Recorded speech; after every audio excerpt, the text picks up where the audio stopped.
But I'm going to try this again. I apologize if my actions made you feel No, differently. you can't do. Okay. Whoa. Okay. Apology 101. Okay, that wasn't You right. don't do if in an apology. Got it. Right? You don't do if. There's no. I'm sorry if X. Well, I don't know if it happened. I'm sorry. Okay, I'm that- sorry. Let's try it again. I'm sorry that I'm sorry that I exposed some of my blind spots, I exposed some of my blind spots. and I'm gonna work harder to. I'm gonna work on those, and I want to hear more about them. Right? Like, All right. yeah. I apologize Yes. that I exposed some of my blind spots. Yes. If I actually no, do. no. Because we don't know if we Pause did it over. yet. We don't know if we did it yet. We don't.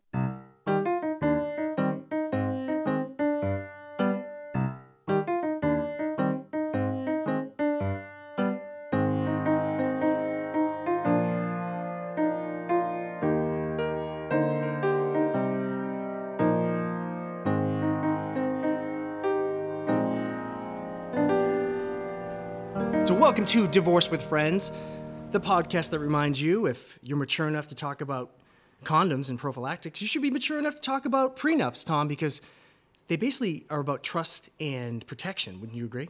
That you went a long way for that, but sure. Yeah. I mean, look, I'm fine with starting with the straw man. We're here in episode 2. I am Bobby Vito, and joined with me we have Tom. Hi. Tom, how's it going? It's going very well for me. How's it going for you? Can't complain, actually. I feel like I could, but I won't. Yeah, you could. So we have some stats from the last time we did this. Okay. We got, all right, so we posted on the 14th, 15th. Yep. We have about, as of recording time, Yep. we have about 187 views on YouTube. Wow. Right? So my mom hit refresh a bunch of times.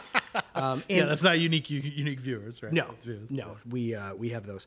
But the other thing that we have, Tom, is we have 60 subscribers because we are now live on Spotify as well as Apple and Amazon just to get those extra people. Wow. Yeah. So that's encouraging because you think you're just gonna get friends and family, but we don't have that many friends, so right? No. I don't have that many friends. I mean, so here's the thing. So I don't have social media, as we talked about last episode, outside of Twitter. I won't call it X, but I don't have social media. So this was the first foray I had into social media ever. So I think at time of launch, maybe we had like 20 followers, 25. We got a few pity ones, I'm sure. Sure. But I do know that we did get some listener emails, which was surprising. I didn't think we'd have a feedback loop already, but can I read you some? Because some of them are pretty funny. They're not all good. Yeah, obviously not. We're new. We're new to improve. I don't know who a lot of these people are. I can guess on like one of them, but let me read this one, right? So this is from Steven on Gmail, okay? So Tom and Bobby, my friend who shall remain nameless is going through divorce. Having gone through my own years ago, she sent me your podcast with the subject line, "These guys are sort of funny." I guess that's okay, right? That's pretty good. Okay. I'll take it. I think you might like it. After listening, I want to thank you both, which sounds good, for reminding me that while I love my friend, she has awful taste in everything. Wow. That was mean. Why did he take the time to write that? Well, I don't understand why people take the time to do this. Just go listen to something else. That's okay. It's right that scene in The Office where like Stanley would do that thing after the summer where he like starts like a serious thing and he's like, "It's shove it up your butt." Yeah. Like I had no idea this was coming, but he's like, it was a swear. You think he was? Yeah, he's trying to trick us. He's trying to help me with something. Yeah. But sometimes I forget, but not too long. So that was from Steven on Gmail. So Steven, I hope your friend stops being friends with you, Steven, because you sound like a bad person. I thought that was pretty funny. Yeah. So Steven, good job. I didn't. This is from Casey, which is on Hotmail. I think Casey might be the last one on Hotmail or one of the last no, ones. there's a lot of people, I think, yeah. MS bought them? Who bought them? Yeah, that was Microsoft. Well, there was I think like people still pay for AOL. I think that's They a do? non-trivial segment of AOL's revenue is people paying like X amount for an AOL email, basically, even though AOL doesn't do anything else because they just don't know they can switch. It's like old people who don't want to obviously everybody who has an AOL email just doesn't want to create a new AOL.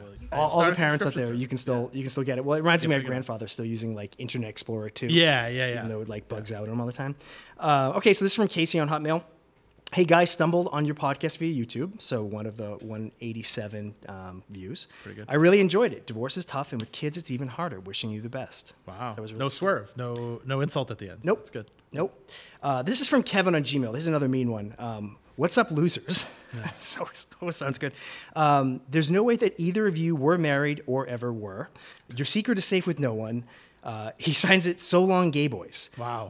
Which, Well, that's problematic in and of itself. well, I googled that. Apparently, that's from The Hangover. Oh, okay.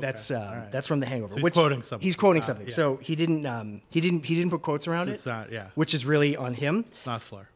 And then we have one more, our final one. This is from Mark in Watertown. Gentlemen, I'm not going to lie, that theme was fire. It was Yes. fire. Okay. Don't know Dean, but if his ass is as good as his music, I don't want him anywhere around my wife or my mother, for that matter. Wow. Well, that's true. The theme is great. It's Mark lot of- gets email of the day. A lot of feedback on the theme, so that was really good. So we're doing okay. I thought we would.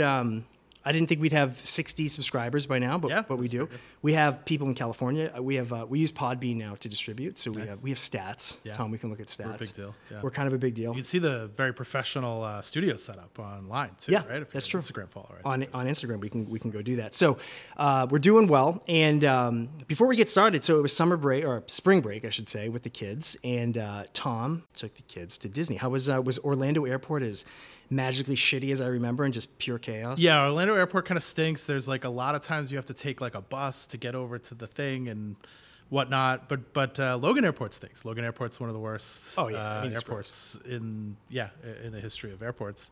But yeah, Disney was good. I think we'll do a Disney specific episode at some point. We have a celebrity guest, another Disney. I'm a Disney expert. I know a lot about Disney. Oh, And we have another one we're trying to book. He's very tough to book. He's a tough guy to get a hold of. Oh yeah, the No More Moss. Yeah, for fantasy baseball trades or podcasts. But yeah, we'll try to get him on. Yeah, he was like, I can't be on this week because I'm gonna be in Disney. Which See, is funny. oh, perfect. Wow. See, that's who you want as your Disney expert. Oh yeah, and then I was like, well, what about next time? And he's like, I'm going to Myrtle. I don't know if I can get out. I'm Yeah, like, this and then guy's probably Disney. He's probably staying at he's probably staying at the Hilton Head Resort in Virginia, which is obviously that's a Disney property. Is that what he's doing? Well, because knowing him, I was I don't like, know. all right, he's at Disney now, and then he's going to tell his wife that he's going to Myrtle, but he's, He's actually actually gonna going go to back. Disney. He's definitely going back to Disney. That is Yeah. our friend Nomar Mouse. Yeah. He's wonderful.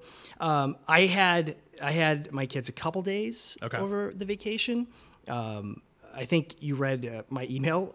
I made some poor choices. You weren't here to kind of talk me off the Yeah, ledge. yeah. I may have written an email that was I shouldn't have written. Okay. But I'm here. I'm still here. I'm still alive. That's good. And I talked to legal counsel, and everything's fine. Okay. But We might edit this out. but yeah, it's, kids are good. Everybody's good. everyone's good. Everyone's good. So vacation was good.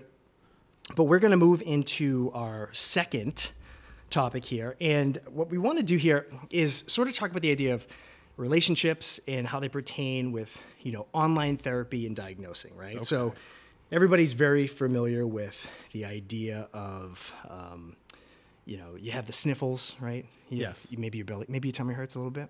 Sure. So you go to WebMD and you Yeah, type it in, WebMD. and you've got cancer. Yeah. Like there's no way around it. So I'm an anti-WebMD person. I think it's a right? smart I'm a don't go to the doctor, right, person, because I don't want to find out. You know what I'm saying, right? So not only am I not Googling, but I'm not having a professional look at it either. That's I think approach Joe to Rogan would health. say that you're super smart because he only goes Oh, that's true. Yeah. only goes to the doctor if for general health stuff. But Yep. like if his brain hurts or, Yeah. or something, like Yeah.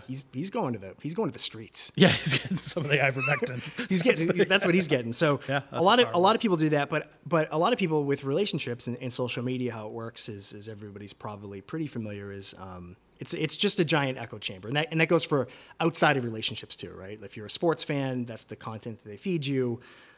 If you think something's great, that's the content you get. If you think something's bad, that's the content you get, depending on what site. Well, and yeah, I think the algorithms are more aggressive now than ever. Mm-hmm. I think the people who run the algorithms have explicitly admitted this. They go largely off of your engagement. So when you share something, when you dwell on something, when you open something to read more about it, then you get more of that thing. And it's sort of the Spotify thing of like, you may have a playlist in your head of what you think you like, but at the end of the year, you get your Wrapped and you're like, oh, I actually like Taylor Swift a little more than I thought. Oh, that yeah. sort of thing. And the algorithms are like that too, right? So it's like, I thought I was following these smart reporters and learning more about politics or baseball or my hobby, but actually I was just aggressively consuming, celebrity gossip or whatever it is, right? 100%. In fact, you're almost surprised at the end of the year too. Like I see, like now as I get older, you have the year to year, and all my music is from like the 90s, and you can see it in 2017, 2018, 2019. And then as I started having kids, like sneaking into the top 5 is like Coco Melon. Right. Oh yeah, totally. My Like, kids have taken crazy over. stuff. Mine's a hot mess. But a good example of this one. Do you know Jason Whitlock? Yeah. Whitlock is a sports reporter, right? So he's a very pro-religion guy, right? So he did this tweet where he was like, it is totally disgusting that ESPN has these ads for basically pornography on their homepage. Remnant City. And everybody on the internet had to tell him, Jason, that's remarketing, my guy. You're getting that ad because of your internet usage history. Right? Yeah. Somebody bought you for 5 cents CPM or something. Yes. You're telling on yourself as a kid. That's a kid's, that's a kid's phrase. That you're telling on yourself, Jason. Yep, absolutely. So what's interesting though, Tom, is as I never had social media, I did sign up for Instagram for the podcast. Brand new email for the podcast. Yep. So we talked about how Instagram gets its feed, and we'll get more into that in a second. But let me just play you some clips that came in back to back today. And I want to be on the record. I do not think anybody in my life has this thing that you're going to hear about. You're not accusing me of being this. No, I'm not accusing you or anybody else. I don't think this is true, but I did think it was interesting that this is what they feed me constantly. And obviously, as I watch one, I'll get another and another and another. But this came in today. Narcissistic relationship, you find yourself apologizing for things that you didn't do. You find yourself 6 signs someone is emotionally immature. Number 1, they get very defensive. Even gentle feedback feels like an attack. They'll argue, shut down, or turn it back on you because No one tells you that the hardest part of going no contact is actually what happens after the silence. 5 signs it's time to walk away, even if you still love them. Here we go. Number 1, they never want to have the difficult conversations. 8 signs you're the problem in your relationship. 1, you confuse love with control. Tracking their location just in case, deciding which friends they can hang out with, cute. Or wait, no, creepy. Prolonged pathological narcissistic abuse causes brain damage both structurally and psychologically. Today I'm going to break down what that means. All right, Tom. So as you can hear, we're talking about narcissism in the relationship. And before we go any further, I do want to be very clear that Divorce with Friends podcast is not anti-mental health, not anti-mental health awareness. And if you or someone you love is in an abusive relationship, you should help them get out of that. Yeah. And this is additional caveats, right? This is obviously this topic area is kind of a minefield. We're not experts. Yeah. And I'm very white.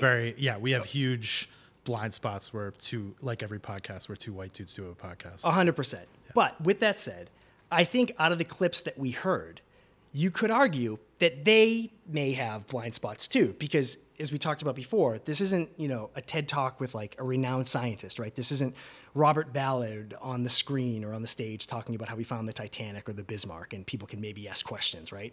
This is a canned video where you're basically looking for this confirmation of this thing that you thought, either to prove that it happened or it didn't happen.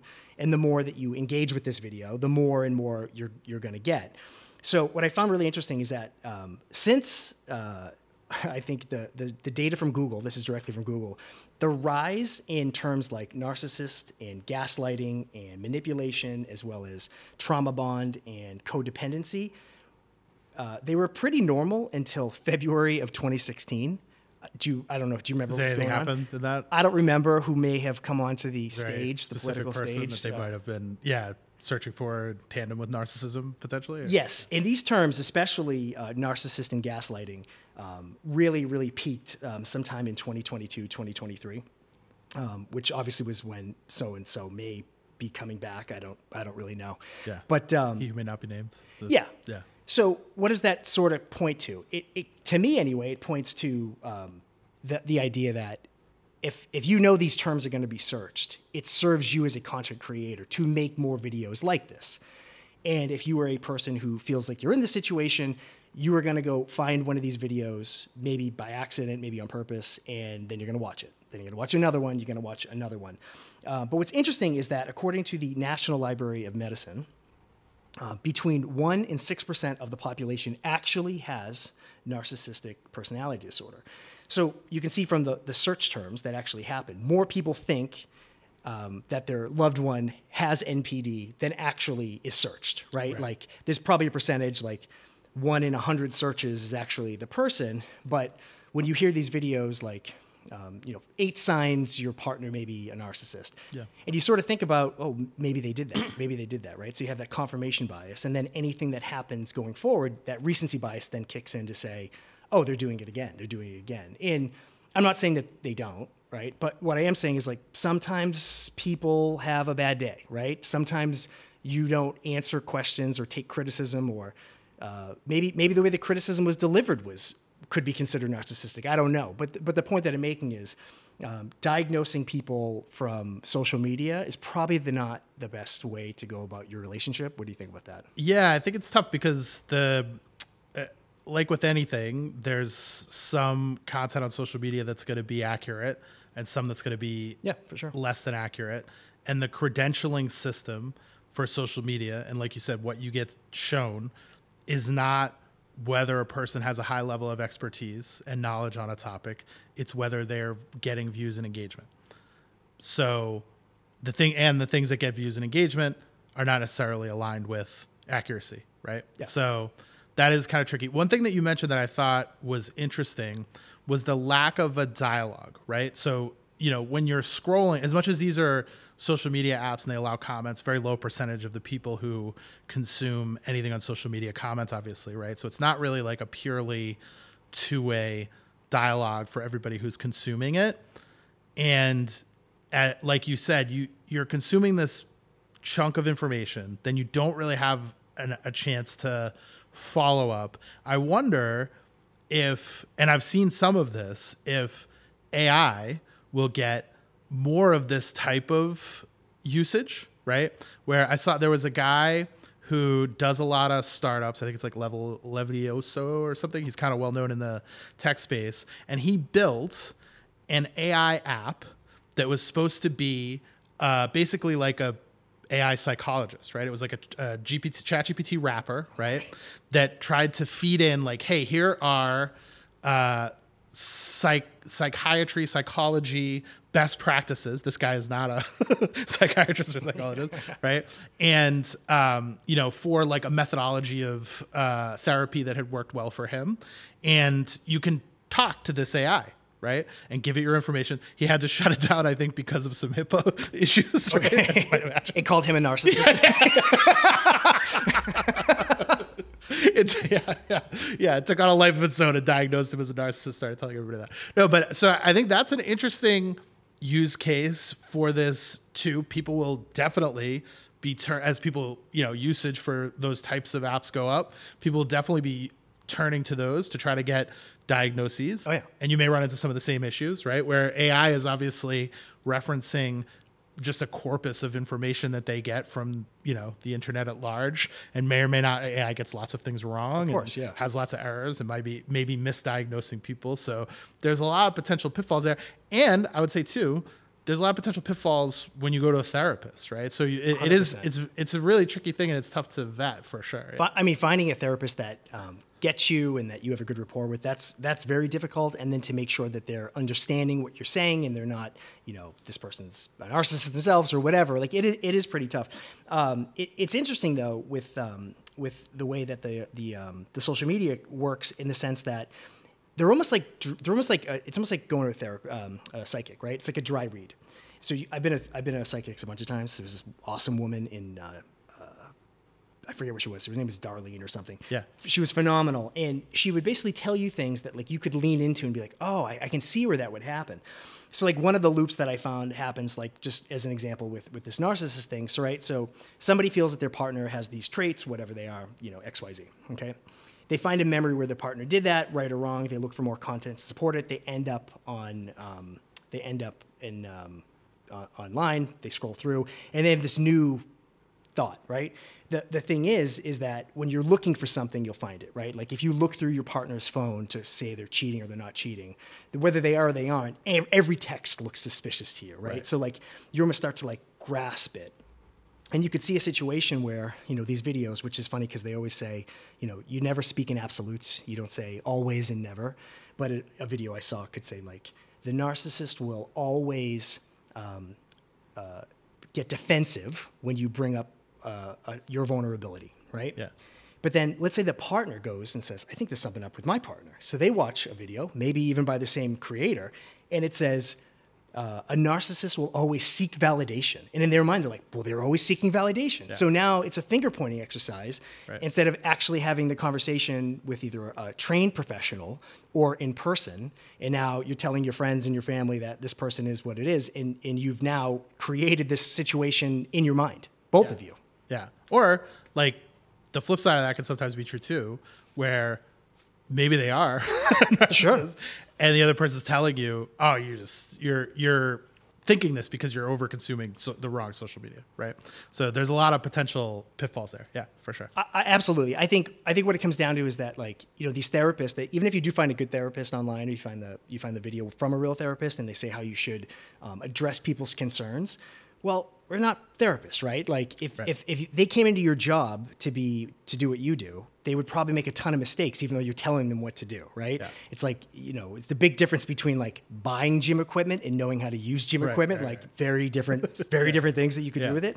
So it's not as easy as these videos make it out to be. Like, when your partner comes to you with this, simply state this, and they will feel validated and heard. Yeah. Well, sometimes, the kid's screaming in the house, you got to call the bank because there's an issue with the mortgage payment, whatever.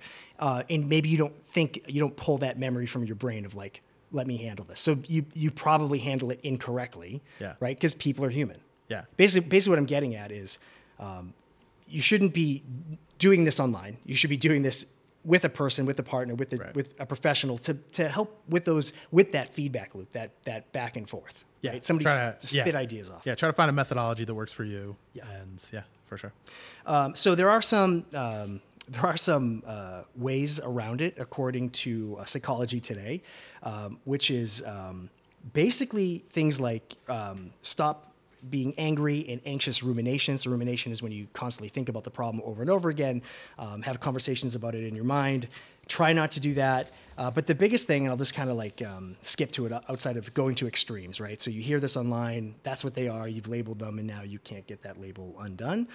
It's really just getting out of those siloed communities, which online it's super hard because, like I said, even on Twitter, if you like the Red Sox, for example, you'll get Red Sox content. Right. You can't really dismiss it. The difference is you can see the games and you can see the standings, so you know what's propaganda, what isn't propaganda, right? But if you're a novice to the topic, it's probably really confusing. So the biggest advice is try to just put down your phone, Tom. Right. And this is the advice from Psychology Today. Yeah. That's probably good advice for everybody, right? Yeah. Well, you brought up something in the last episode I thought was a really good point.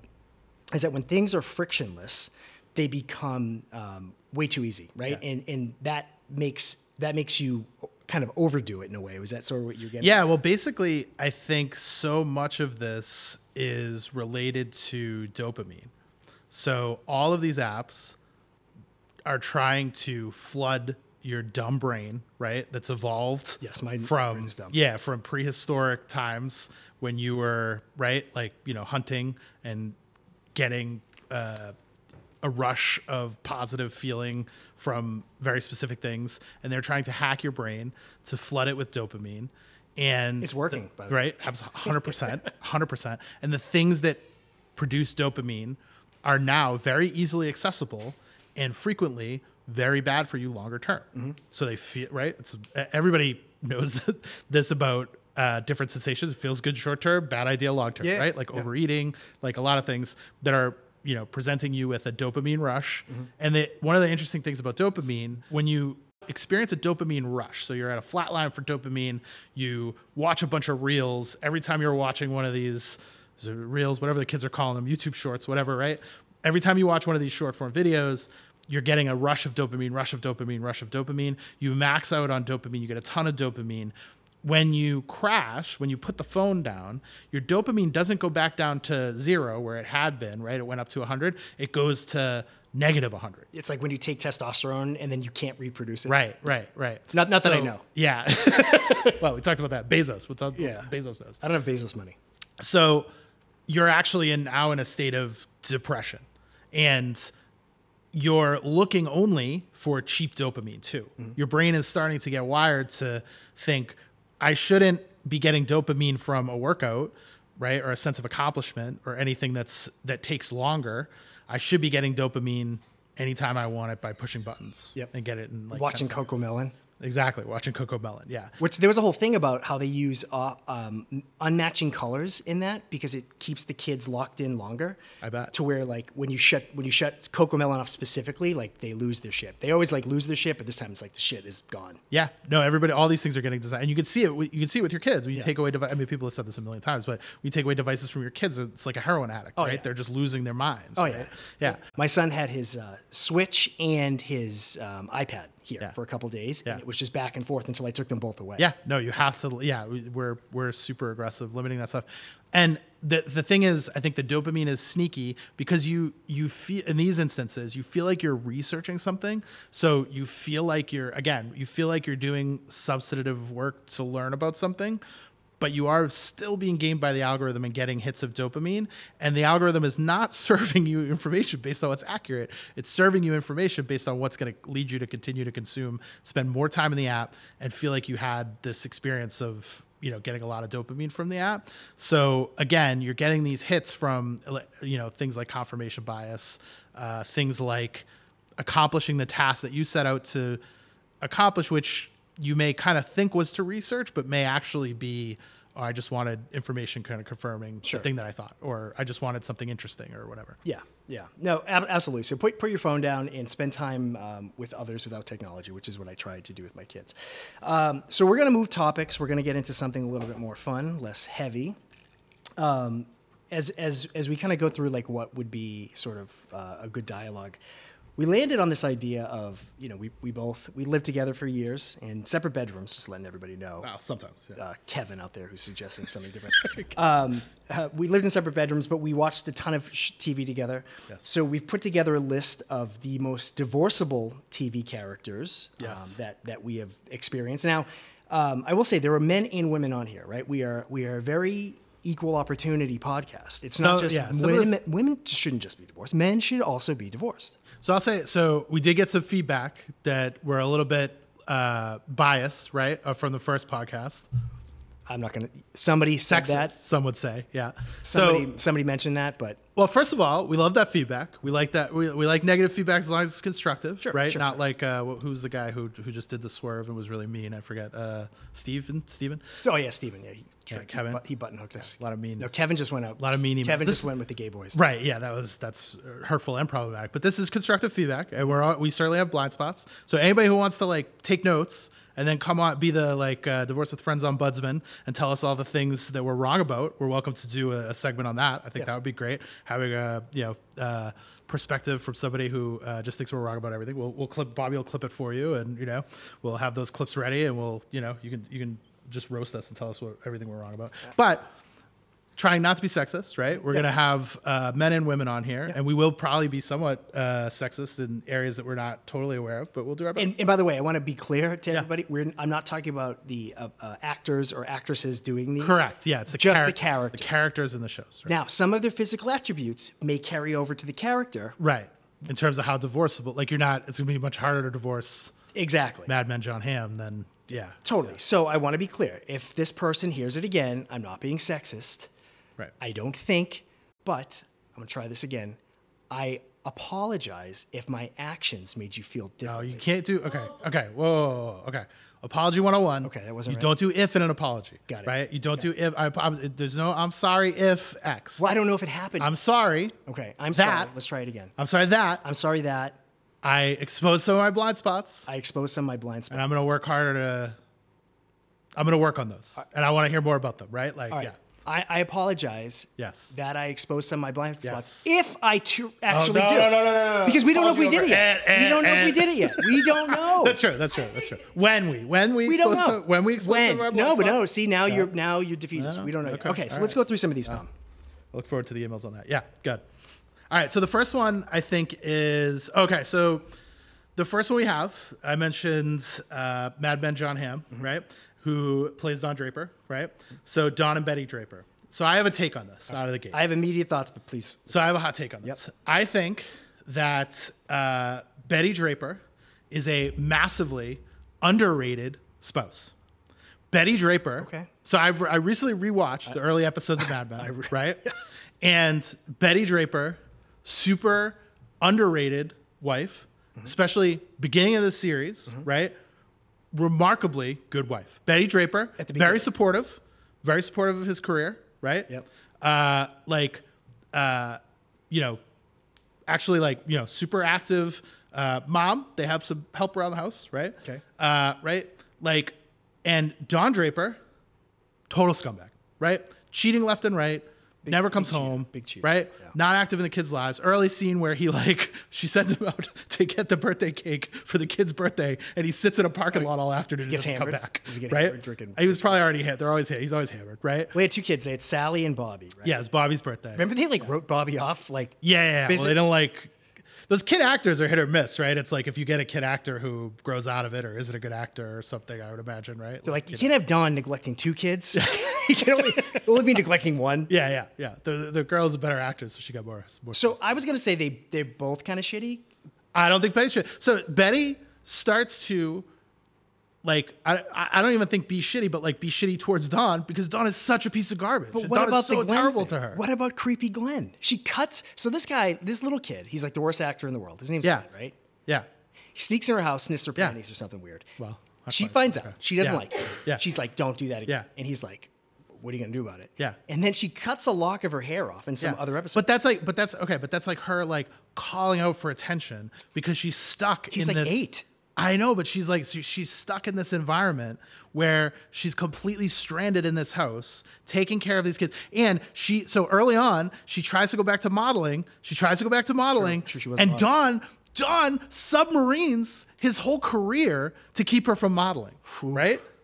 So it's just a total talk about, I don't know, maybe a narcissist. I'm gonna have to watch some reels. You're gonna figure it out. Find out. But probably Find a out. narcissist. But don't be looking at Kendall after I this. guarantee This is your thing. That's true. I'm gonna get all kinds of weird search history after that. But I guarantee there are a million reels of Don Draper narcissist. That's a search term that gets lots of. We'll check out what the rise of it is after this podcast. Yeah. So I would divorce Don Draper and happily stay married to Betty. Betty Draper. I think would be fantastic if you weren't like a scumbag to her. All right. Yeah, Well, that's my take. She may have a thing for little kids, but that's fine. Who else is on the list, Tom? So next we have Al and Peg Bundy. So one thing is these are going to skew into our demo, right? Yeah, yeah. We don't know. I don't know anybody on Euphoria, right? We're not watching shows with young people. Fuck them kids. But we also don't know. Well, actually, I do kind of know All in the Family, but we're not going to go over All in the Family, right? We're going to go our demo. No, I Love Lucy. Right. Yeah, exactly. So Married with Children was a show, right? Great When show. we were kids. Yeah. Great show. Very funny show when we were kids. Probably super problematic if you rewatch it. Yes. Would be canceled very quickly, I would imagine. Yes. Now, and we had Al and Peg Bundy. So do you have a take? I have a couple thoughts. Okay, so I'm gonna call it out. Obviously, Katie Sagal, amazing, right? She was in Sons of Anarchy. She's great. Yeah. Peg Bundy was super hot, right? I think the thing is that she did love Al, and she was a good wife. There was no cheating or anything weird like that. She did like buff dudes. There was always a buff dude on there, and she was all about it. I think I actually don't think either one of them are divorceable, because as much as Al complained about Peg, I think it was sort of their push and pull. Okay. I do think that they had a good dynamic, because he almost reminded me of Hal on Malcolm in the Middle, Bryan Cranston. Yeah. Him and his wife would kind of bicker. Yeah. But when somebody crossed his wife, he was there. He was Yeah, there. he was loyal. He's and Peg came from a weird family. I think their name was the Wankers, if I remember correctly. Okay. And King Kong Bundy was her uncle or something weird, but he wasn't actually King Kong Bundy the wrestler. Oh, okay, that's fine. Al is kind of putting up with this. She's not working. He's got a pretty great house considering he's a shoe salesman. Yeah. And Bud becomes a rapper, right? So they're raising they're raising. Remember, he was Grandmaster B at some point. Phenomenal angle. Yeah. And I don't know. I don't remember what happened with Kelly, but I actually wouldn't divorce either one of them. I think they're good together. So yeah, I don't remember the show super specifically. So I'll probably just ride with you on that. I do think this is the first of a type where we're gonna see a lot of these guys where he's kind of a dummy, and he's not super responsive. He's probably not a super emotionally supportive guy overall, right? Yep. So yeah, but I don't know. You're pro Bundys. You like the Bundys. I'll keep them both. I'll keep them both. So I think a big one, a classic one is Ross and Rachel, Friends, right? All right, you go first on this one. Well, so I think Ross is a super annoying character, right? He's very divorceable, just so annoying, so annoying, just very unlikable. Don't like him. Like whiny, like always like woe is me. There was super woe is me. Like we were on a break. Like talk about not apologizing. I mean, come on, yeah, right. I'm sorry if we were on a break. Yeah. So very unlikable. Tough not to marry Jennifer Aniston. I guess. Yeah. So I guess I didn't watch divorce. Friends after Seinfeld ended. I stopped watching. Yeah, Friends. yeah. Like in fact, I think that was the season they get together. Yeah. So I feel like at the time I was like, oh, that's good, right? But I never went back until after. Yeah. I feel like they both kind of had their issues, right? Yeah. Like he was like neurotic. He was sort of a pain in the ass. I don't really remember too much about her, except that they always would flash back to the scene where he was like, because she was friends with Monica. Yeah. And they're all going to the prom. Yeah. And her date stands her up, or she thinks. Yeah. So Ross's mom, who's awesome, she's like, Yeah. oh, put that tux on and Yeah. take Rachel. And he's like a nerd and Yeah, whatever. yeah. And he goes downstairs and he's about to give her the corsage, and the guy had shown up and they're all leaving. Yeah. And it's kind of like, it took all this time for her to realize that he was the guy. It's like she just wants to date bozos along the way. You know what I mean? Yeah. Well, also, like, I don't know. Does he get... That's one of those, like... Does he... I think maybe he's getting too many points for, like, hey, I'll be willing to date my older sister's, like, attractive... Free nose job that's in true, the show. free nose job. Well, but still, he didn't have a lot going on. So I don't know. I don't know that maybe he's getting a little too much credit for that, too. Yeah, I guess, like, I would divorce him. I will come back to her at a later episode. I'll stay married to her. That's fine. All right. What about...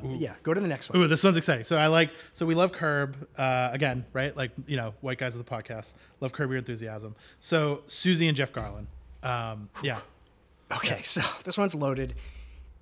He cheats on her constantly. Yeah, Jeff is, yeah. He slept with Super Dave's handicapped sister, which was an amazing episode. Yeah. I think it was like "fuck me, fat boy" or something like that. She was saying, she was screaming. He's a dog, right? He's got the dog in him.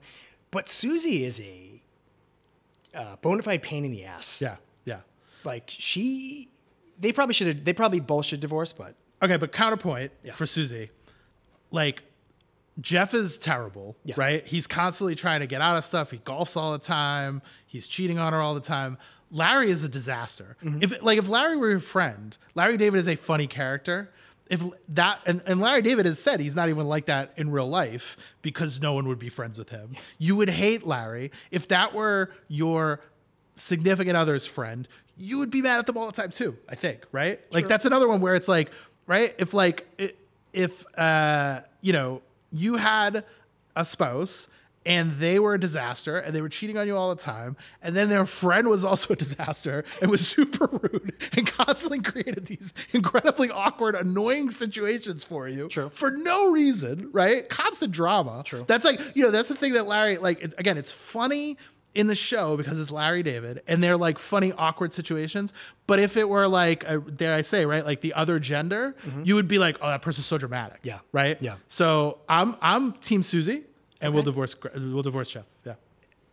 Okay, so I guess because I feel like the cheating is like the trump card. You can't really come back from it. But remember when she was doing the whole thing? It was like sparkled bags, and he's got to hawk them now to his friends because she's making this thing.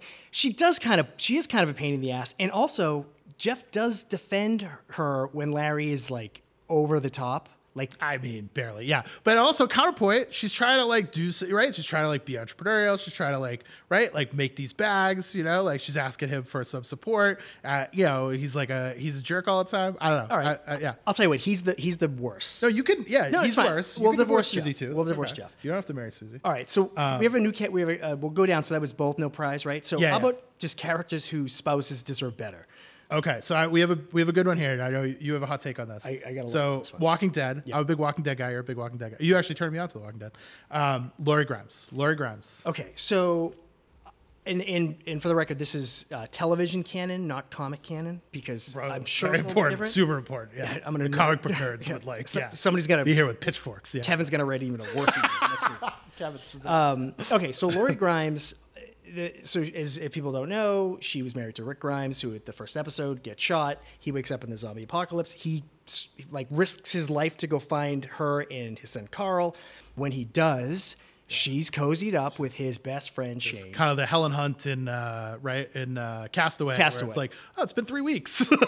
Yeah, how long? I started over. We should have put her on there. Unfortunately, it wasn't TV. Okay, so she's with Shane, right? All right, let's just say she thought he was dead. That's fine, right? So she's with his buddy. Rick was only in that coma / not awake for like a month. Right. She waited like 3 weeks because it took them a while to get out of Atlanta anyway. She was banging his best friend pretty quickly. So devil's advocate, Okay. and Apocalypse Time. Always a Laurie Grimes defender. Apocalypse Time is 3 weeks is probably a long time. Okay, Those so are long days. He comes back now. You run away from zombies, But now he comes back. Okay. Okay. And spoiler alert: she's now pregnant with Shane's kid. Okay. I don't think at that point she should tell him, right? Because that would be really weird. She could just trick him. It's yours. He would never know the difference. Okay. But then season 2, we get to the farm, She could be like, "I'm sorry if you're upset that I slept with your best friend." and the if was I didn't know if you were going to wake up. If you were going to wake up from the coma. no. So you know what? That's where if is important. that's I don't know what you're feeling. It's the one instance where you could use if. Basically what he's saying is I'm being preemptive. Okay. So in the second season, they get to the farm, and there's a power struggle between Rick and Shane. Okay. And she's playing both sides against the middle. Even to the point where you can tell Rick, who's like the sheriff's deputy, and Shane's just like the guy who works at the police station. Rick started to make the decisions. Shane doesn't like it. One of my favorite episodes, 18 Miles Out. They drive 18 miles out, as the episode would say, and Shane's got this plan to like kill Rick and leave him there. Right. But Rick beats the bag out of him. They beat the bag out of each other, and Shane basically gives into the fact that like he's gonna leave, and Rick can be with his wife. Okay. Yeah. So end of the season happens, and Herschel says they can all live in the house for the winter, and everything's great. And Shane tells Laurie he's gonna leave, and she's like, "No, you shouldn't leave. Like everything's great now." Now he thinks that he can get her again. So he brings his friend out to the woods and tries to kill him. Rick, as people know, spoiler alert, 10 years later, Rick kills Shane. Yeah. He then tells Laurie that Shane brought him out to the woods to kill him, and she loses her shit on him. She created a fight between them. Shane tries to kill Rick as a result. Rick kills Shane, and then Laurie blames him for it. Well, I think you yada over the scene where Shane tries to rape Laurie, right? Did Shane try to rape Laurie? Yeah, Shane tried to rape Laurie. He tried to like force himself on Laurie in the house. Oh, you know what though? True. Mea culpa. Oh, okay. I'm sorry if I missed that. Yeah, I'm sorry if I missed that. But Okay. why is she going back to him at the season finale being like, we can all live in the house? And then that's when he's like, I got to go kill Rick. So basically what I'm saying is, Laurie, I'm not blaming Shane outside of the rape. I think that she played them both against each other. And then like I said, the weird part is as soon as he kills Shane, she's like, get away from me. How dare you? Like she takes it. She's got this, look, watch the scene. She kills the scene, by the way. She kills it.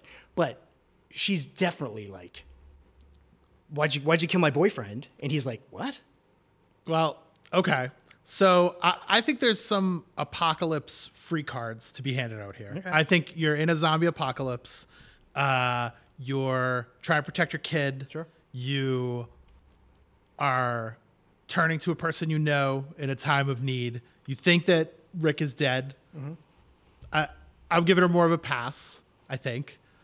What I think happens when he Shane gets is back more of a then? bad actor. But when he gets, for bad actor being John Berthol's The rape. phenomenal. John Berthal is like an elite actor. We're mentioning him every podcast. It looks like that's our second John Berthal reference. Not everybody caught the first. John, come on the pod. Yeah, I would love to have John Berthal on the pod. He's fantastic. But I think that Shane more responsible for some of that than you're giving him credit for, and I'm more once again I'm more pro Lori. I'm gonna say married to Lori too. Yeah, I like Lori. Lori Grimes. I'm married to Lori Grimes through the apocalypse. Woof. Yeah, ride or die. What a terrible decision. All right, Tom. What about another controversial one? Ooh, this is another big one. Kind of along the same lines, I guess, in some ways. Skylar White, Breaking Bad, great show. So I was go back and forth on her. I think I told you this earlier. You could tell the first episode, like they hang out with her family. I don't really remember what's up with his family, but they're at some party, maybe it was his birthday party, with all Hank's friends. Right. And Hank's kind of calling him a bozo in front of his kid and Yeah. whatever. And basically, I feel like he's like a simp. Okay. Then he gets cancer. He says he's going to die and not do it. He then decides he's going to make meth and whatever. You're going to have to remind me. I can't remember. She was not on board, obviously, to begin with. But With then the meth. With the cooking and selling of meth. No, she was against. But then she's on board. Well, so I think that basically, I mean, so you have to, Walter White is a highly intelligent sociopath, right? Mm-hmm. So he's super manipulative, and he puts her in a position where she is/feels complicit, right? So without having ever signed off on actually doing a bunch of crime, she's now implicated in a bunch of crime and has nowhere else to go. Okay. And no outs, no options, I think. And there's a little bit of rape from Walter White too, or forcing himself onto Skylar in that show too. Like Tom is the bloodhound for forcing himself on people. I don't remember that. Well, I don't know. I really don't need that nickname. The rape bloodhound. Yeah. That's not a fantasy baseball team name I'll be changing to. But no, so I think, again, at the beginning of the show, I think she's actually pretty great. They have a handicapped son. He's got a really good relationship with both his parents. Yeah. And Walter White is just a lunatic and a sociopath and puts her in unnavigable positions. Mm-hmm. And then she sometimes does things that are bad to Walter White, but that seems more self-defense and pretty reasonable to me. Why did she start sleeping with Beneke, though? I mean, super hot guy, but... Again, right? Like I think extenuating circumstances, you're trapped. You have this guy who's psychologically abusing you and has put you in an impossible situation. I think that's pretty reasonable. Beneke, pretty handsome older guy. He's very handsome. Yeah, I would sleep with Beneke. Yeah. He did some shady shit though. Remember they gave him the money to get out of debt, and he was like, "I got to buy a new car." Because that was a problem. Yeah, he should have shouldn't have been buying the new car, but he got his in the end. Spoiler alert. Yeah. Yeah. All right. So we'll give Skylar... Beneke had divorce. I'll divorce Beneke. Okay. All right. So it's not all right. So basically, what we're gonna say is, and Walter White, just for the record, I'm getting the fuck out of Walter. Well, I was like, Lori Grimes, get out of here. You like defended her. Yeah. Like, yeah. And Skylar. Yeah. All right. So how about this one, Tony Soprano? And I'm gonna say, oof. I love The Sopranos. Yeah. I can't think of one thing his wife did to really deserve what same happened. Yeah, because we don't even know if she died. And like Melfi, the therapist, says that too. Yeah. To Tony, that Carmela was the only good decision he's made with women in his life, or something like that. So you're definitely not going to divorce her. But you can't divorce him because he will kill you. Yeah, that's true. I guess if you could divorce him, you would. Yeah. Well, she almost does. She almost right? does. Basically, they separate. I think she's going to end up like Christopher's girlfriend. Yeah, and then he does that because it's funny. I think with a lot of these characters, this was a Chase thing, right? So David Chase, who created The Sopranos, I think famously said in an interview that he got really frustrated because this was when shows didn't just get dumped all at once on streaming platforms. You watch them week by week. Yeah. And he was really frustrated by the audience response that they were rooting for Tony. And he was like, what do I have to, this guy's a monster. What do I have to make him do? And I felt on a rewatch, I mean, you obviously always know that Tony's a monster, but on a rewatch, I think it's even more evident because Gandolfini plays that character so incredibly well. He's so charismatic. But when you rewatch it and you're looking more for the plot points and you do it quickly and you see all the things he's doing, like one right after another, you're like, oh my God, this guy's an absolute disaster, right? There was like I just watched one episode where Anthony's the son, right? Yeah.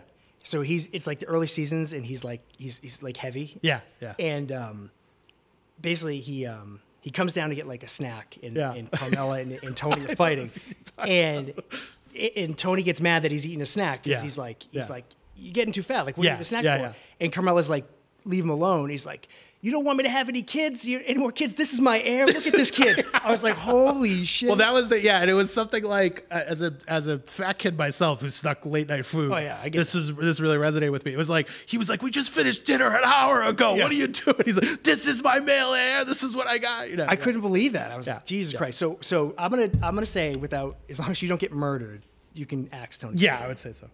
All right, so we probably only should pick a few more. I'm going to give you one that I know you have a take on. Ramsey Bolton. Ooh, well, Ramsey. Yeah, I mean that's highly divorceable. Ramsey's. So I didn't watch Yeah. Game of Thrones. I watched Okay. the last season with you. Yes. I put him on because I don't watch it. A lot of dragons and wizards. Yeah. And there's a lot of cousin fucking. So Yeah, I'm not. yeah. I was more in for the Dragons and Wizards. But Well, yeah. You and Giuliani. Yeah, you and that's right. Giuliani. Oh, Giuliani. big Giuliani and Tom are cousin watching. fucker. Yeah, You we established that last week. Giuliani's like, it's not bad. Like, what's a cousin really? Yeah, Tom's- no, yeah, right. You Yeah. know? So I didn't watch it, but Ramsey was a bad guy. Yes, he was a very bad guy. Like, that was as bad as you could get. She didn't even divorce. She killed him, right? Yeah. Okay, so good. He's out. We talked about Larry David. We'll end on kind of one that's funny. Wasn't married in the show. I do think in some weird spinoff he married Kelly, but Zach Morris was kind of a douchebag, Yeah. right? So if he did get married, would you divorce him? There's a list of things on Screen Rant of all the worst things that he's done. Can I just read some of them? Yeah, go ahead. Yeah. So he faked dying to meet a pop star. That Yep, happened when yep. they were Good Morning Miss Bliss. He pimped out Lisa twice. He used a teen advice line for Yep. getting a date. He kissed his best friend's crush. So Yeah. that's the episode where he makes out with Lisa Turtle. He created an escort service with the girls unknowingly. It was Yep. like a dating thing. And then he orchestrated a car accident to make sure that Slater didn't get his license, so he couldn't take Kelly out. So this is almost like this is a good one to end on because this is a perfect encapsulation, I think, of some of these male characters Mm-hmm. where when we were kids, Zach Morris was the guy you wanted to be. He was the Loved him. cool guy in the show, Yeah. right? Mark Paul Glossier, very handsome. He was always getting away with stuff. Hijinks. Everything always turned out fine, no matter what kind of horrible stuff he did. It was always fine for Zach, right? Like he never suffered any consequences. And it's interesting because they do these supercuts now and they go viral, and kids who have never even seen Saved by the Bell know that Zach Morris was a scumbag from these things, right? Great catch jingle on that. It was Zach Morris's train. Right.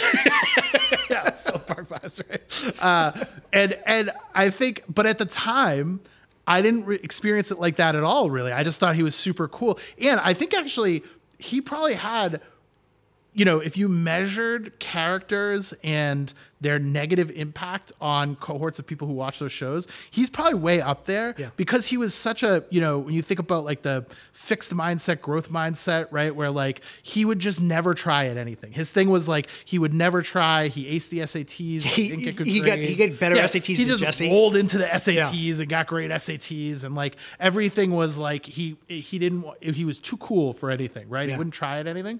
He would make fun of Slater, right? He would make fun of Slater for being like a try hard, right? When again, right, if you actually rewatch it now, you're like, oh, Slater's kind of like more the hero of the show, right? Yeah. Like he was an athlete. I think he like got good grades. He seemed like he was trying at things. Well, he did, and I know we said we were only going to do that last one, but I do want to bring up another one real quick. Jim Halpert. Oh yeah. So I was obviously a Pam and Jim guy. Yeah. I'm a serial work dater. Yeah. Jim is a serial work dater, Yeah. right? We're both shitty at apologies, apparently. But if you think about it, at the end of the run, what does he do? Yeah. He kind of quits his job, but not Yeah. really. He basically Yeah. says, "Can I work here 2 days a week and then in Philly?" Yeah. And then he just thinks that Pam is going to follow along with that. Yeah. And he's like, "But this is my dream." Yeah.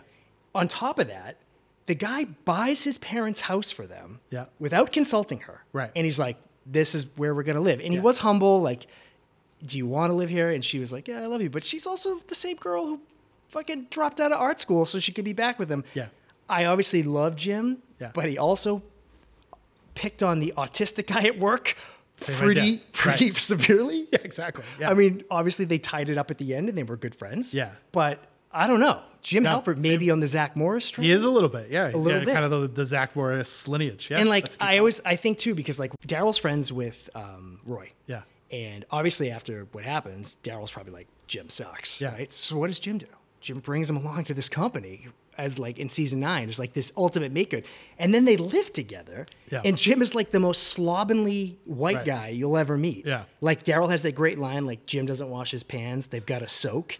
And we had a roommate who did that as well. Oh, that's true. We also had a roommate who would passively aggressively let him know that that wasn't okay. Yeah, that's so it was comedy for you and I. Yep. But you know, that's ill behavior. Yeah, no, I think so. And yeah, so, but he gets the cool guy pass because again, handsome, right? Oh, funny, super handsome. right? Very Yeah, funny. cool guy. Yeah, funny. And you know, he did kind of like he was basically like trying to, you know, Roy is a dick or whatever, Mm-hmm. but Jim is trying to steal Pam from Roy the whole time, right? But then Roy cleans up his act. Yeah. They get invited to his wedding. Yep. He learns piano for the girl. Yeah. And he sings that Billy Joel song. Yeah. And I'm like, oh my God, I would have married Roy. Yeah, absolutely. You know what, Billy Pam? Joel songs. You blew it. So all these people should have been divorced. Maybe not. I mean, Tom's still going to marry Lori Grimes. I'm marrying a lot of which is people. very, very surprising. Yep. So as we come to a close, we do want to do a segment that was very popular last week, Tom. We had a bunch of submissions. Okay. And we have a new submission for the Divorce with Friends, No Dick Bozo of the Week. Are you ready? I am ready. I haven't heard this, so I'm responding fresh. You haven't heard it. Yep. I heard it. I'm going to tell you a little bit of something. So we're going to play it, and then we'll do the play pause thing. Okay. Okay. Hey, Bobby, Gossip Girl here, and do I have something fun to share with you? Okay. This So this is real. This is real. This is real. So this is is AI. Is this an AI No. version of no? Okay. No. So this is a listener, a friend of the pod. Okay. It's Katie the Muse. Okay. And Katie the Muse because she inspires people. Oh, okay. So in a weird way, she sort of takes credit for the podcast. Wow. Because we met months ago, and we were talking, and she's like, "Oh, I think you have a lovely voice." Yeah, Oh. you do. You do. Have Oh, a good thank you. voice for. Well, you have a great voice too. No, my voice stinks. I've Lot said of this. compliments I can't on that listen to my voice. voice. This is a terrible voice. I listen to your voice I have more many vocal times. fry than I'd like. Too many ums. I tried to do better with the ums No. and the rights. I think you this did week. awesome. So if somebody wants to count and let me know, yeah. We'll get a subreddit Yeah, on yeah, that. yeah. That's So Katie the Muse likes to take credit for the podcast because before she said that, we didn't have a podcast. Right. But now we do have a podcast. So she's like, so I'm sort of the inspiration for the podcast. And when your name is Katie the Muse, you can't really argue it, right? Yeah. Because Good branding. it's good branding. You're gonna get right? credit for anything that things that happens happen. post Yeah. meeting. Sure. Katie the Muse was responsible for the Muse. So Katie the Muse sent a submission. This is not AI. Okay. And let's just play it. Okay. Just kidding. You know who it is. And well, it's everyone's favorite time again, the NDB of the week. This week's No Dick Bozo comes to you from Boston. He has rather too trustfully used his last name. First of all, big mistake right there. Yeah. Big mistake. Don't ever do that. I know a lot of people will just give initials. They could even be fake initials. You'll never know. Yeah. Don't do first and last name because if your you dating profile, right? if you Yeah. do the last name, it's probably right, and people are going to search you immediately. Yeah. Right. So let's see what they have on their profile. Idiot. So, for privacy reasons, we will refer to him as Bert. Smart. Now, Smart. Bert is a personality best described as working out or the gym. It's repeatedly mentioned throughout his profile. So, Well, it's healthy. Bert's a healthy guy. Yeah. I saw pictures of Bert. Okay. He might work out a little bit, not enough to remind you a That's few tough. times. Yeah, it's kind of like the guy who wears the sleeveless shirt. Yeah, and you're yeah. like you don't do enough try and buy for the sleeveless. You're talking about me right? again? Yeah, no, never. No, I should. All right, I'm gonna get rid of my sleeveless shirts tonight. All right, if you apologize, Okay, I will get rid yeah. of my sleeveless shirts. But I'm sorry if that hurt your feelings. Yeah. it didn't. So thank you. all right. Thank you for just doing that. photos include several shirtless selfies. Yeah, big hit. Sitting on his luxury German car, staring off into the distance. Oh, power move. Yeah. Those with sunglasses, I mean, that can really only be described as douchey. They're so fucking douchey. Has also intentionally shaved part of his eyebrow for what appears to be fashion reasons. Ooh, That okay. So that I mean, that a thing people do? apparently there was a time when one of our roommates in Waltham was convinced that Jacoby Ellsbury did that because he was like half Native American or something. I don't even know if any of that's vaguely true. racist. Yeah. Well, I think that's what he was trying to say. That was like his heritage. I have no idea if it was true. I think now people do it as sort of like a trendy thing. Okay. I don't. To shave part of your eyebrow. Yeah, like well, maybe like a people shave line. them and then get them painted or something, Well, right? like- Or whatever. A lot of non-sexist. A lot of women do that. They tattoo Yeah, them on. yeah. I don't know what I'm allowed to say anymore. I mean, everybody can do whatever they want with their eyebrows. I don't really care. But They that can. Seems a little odd. I think the German car doing that, it seems a little Aryan. Okay. Yeah. That's what yeah. I'm reading into this. Well, yeah. We'll see. He just likes precision. He works When you out. put all this together, it's not good on the whole. But to make matters worse, he also recorded a thirst trap video of himself in thirst what trap is appears the to worst. be a gym locker room. And well, let's just say the results weren't as impressive as he seems to think they are. Oh, yeah. See, that's. For So she put this in the email sheet right here. He had man boobs. Oh. But like okay. he had like pecs, but like they were round. They Which were, again is fine. yeah. But if you're going aggressively like the I'm super jacked, yeah. You got unless he's being ironic. Right. Ooh, maybe he is. Yeah, maybe that's his sense of humor. Maybe it's ironic. Bert is talking Yeah, to yeah, Katie yeah. the Muse, and he's trying to get something Oh, going. yeah, maybe. me, it's a hard no. Ooh, she's out. Get a personality, be a little less materialistic, and like love yourself, but like do better. Oof. NDB of the week. All right. Well, there you have it. We have Bert, the NDB of the week, and I was also told by Katie the Muse we can't veto any NDBs. Oh, really? I don't know how I feel about it, but because this one's hers, and she's Katie the Muse, I'm not gonna. Well, I got my Bobby veto joke off last week, so that's fine with me. I don't really care about vetoing people, but that seems pretty reasonable. He seems kind of like an archetype NBD of the week. I like the disc golf guy better. Maybe we should start ranking. Yeah, them. I'm gonna keep them right. So, yeah.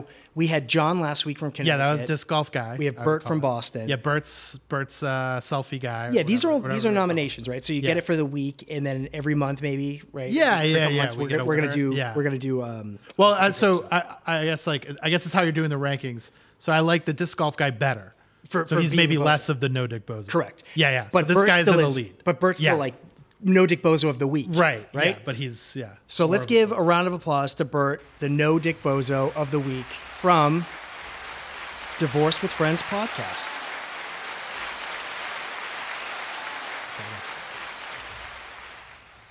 All right, Bert, way to go. Good work.